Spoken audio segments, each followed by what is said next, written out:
la langue de Goethe, Baïne se dit aussi Baïne, et celui qui le dit devant ses touristes est un maître nageur sauveteur CRS. L'équipe CRS de Seignos-le-Penon a compris qu'en amont de la surveillance et de l'intervention, il devait y avoir l'information à partir de ces maîtres mots. L'océan n'est pas dangereux, seuls certains baigneurs le sont. L'eau passe sur le banc de sable durant les 2 premières heures de montant, tombe dans le trou et repart. À ce moment-là, tous les baigneurs qui se trouvent dans ces zones-là durant les 2 premières heures de montant vont se faire à nouveau emporter par le courant.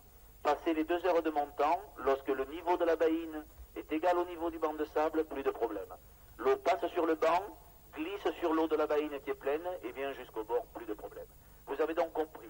Les 2 dernières heures de marée descendante, la baïne qui est en arrière du banc de sable... Pendant les 2 dernières heures de la marée descendante et pendant les 2 premières heures de la marée montante, il n'est pas sérieux de se baigner en dehors des zones surveillées. Voilà ce que répètent inlassablement les maîtres nageurs sauveteurs.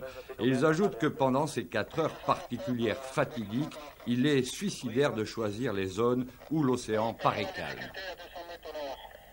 Reçu, on y va.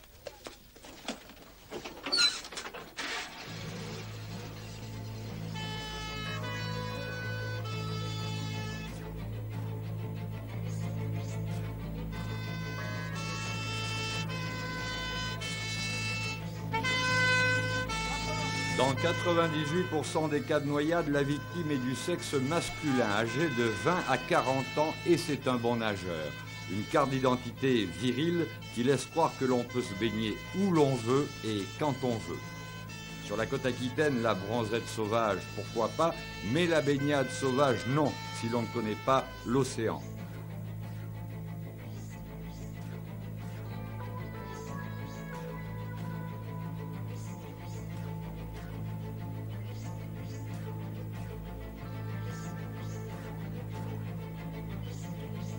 Malgré ces baïnes, l'océan d'Aquitaine n'est pas dangereux, seuls certains touristes le sont. À Seignos, le dernier noyé se baignait en dehors des zones de surveillance. Sa femme a simplement dit « on ne savait pas, on voulait être tranquille ».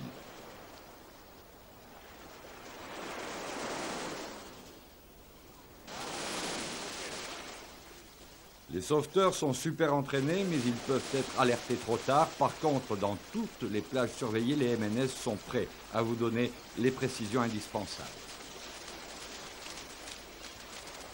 Nous nous apercevons à chaque fois que nous intervenons sur des gens qui n'étaient pas avertis. Et c'est pour la raison pour laquelle nous amplifions cette information dans les campings, dans les VVF, dans les écoles durant le mois de juin, car les gens ne savent pas. Ils sont victimes donc de l'imprudence d'une part, mais imprudence dictée par de l'ignorance en fait. Et ils ont besoin de savoir, une fois qu'ils sauront, je pense qu'on réussira à maîtriser la situation.